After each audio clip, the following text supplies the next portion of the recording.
kundra rrymës, paktën të ajo rryma e vetë e majtë e kryeministrit.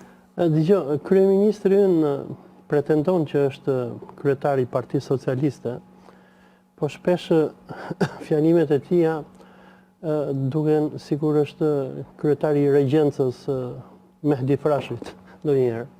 Jo vetëm ai, po edhe këshilltarët e tij kanë lavdëruar Quisling me nazifashizmin, që nga Mustafa Kruja, Gjergj Fishta, Anton Harapi e tjerë.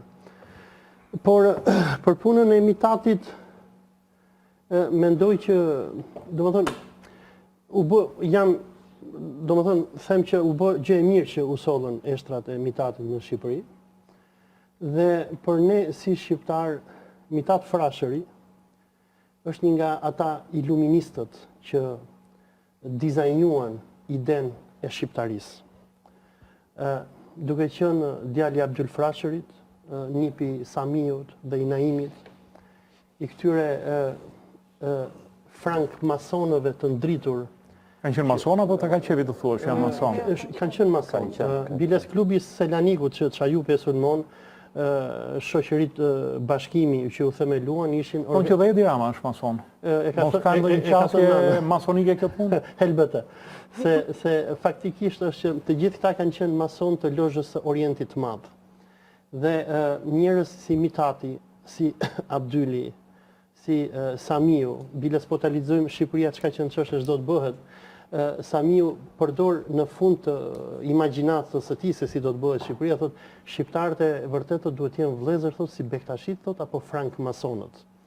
Dhe dua dalë te Mitati. Mitati për mua është një nga figurat më interesante në procesin shkencor, por edhe politik të konformimit në Shqipëri. Është një person që ka jetuar ndërmjet dy qytetërimeve. Është një person që në punë shkruante arabisht, kurse pas pune shkruante me alfabetin e Stambollit. Ka qenë një person që pak të tranzicionin e Shqipërisë nga një provincë turke në një shtet të pavarur. Dhe unë, për shembull, gjatë studimeve të mia të doktoraturës, ku jam marrë me procesin nga otoman në shqiptar, jam mahnitur me Mitatin. Mitati ka një shkrim fantastik të quajtur problemet e Shqipërisë pas independencës. Kjo e detyroi ndoshta qasja e kryeministrit ndaj njerëzve të artit, e detyroi që të marrë parasysh edhe kosto, por ti më shoj kësaj jane në krahasim me atë që ka bëri Mitati në luftën e dytë botërore? Nuk e di atë, domethënë kush e ka shtyr kryeministrin, po dua të them që domethënë për mua Mitati është një personalitet që pa marr parasysh akuzat që hidhen për quislingism, nëse s'ka qenë Mitati, Mehdiu Kushëri i tij ishte kryeministri i qeverisë naziste në Shqipëri. Kryetari i regjencës. Pa marr parasysh se si këta njerëz gabuan ndoshta në momente të caktuara politikisht, nga ana intelektuale, për mua Mitati është një gjeni. Edhe Mehdiu Frashëri.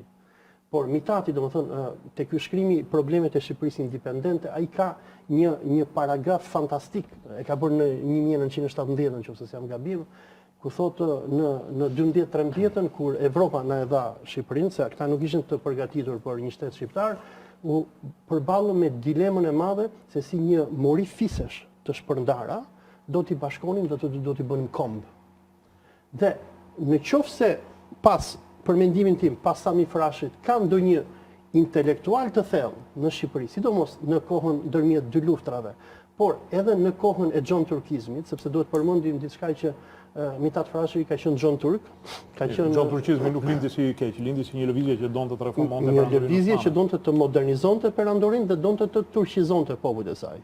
Po, edhe kjo donte nga Milet i kalonte në kombe. Dhe edhe konflikti që Çajupi ka patur ne jemi rritur në kohën e komunizmit duke parë atë komedinë e doktor Adhamudhit, ku flitet për klubin e Selanikut, tregon një farë përplasje ndërmjet nacionalistëve të cilët ishin militant dhe donin patjetër ndarje nga Turqia, dhe personave si Mitati që ishin Gjon Turq. Dakor, do flasim, po dua të ndaloj një herë te pjesa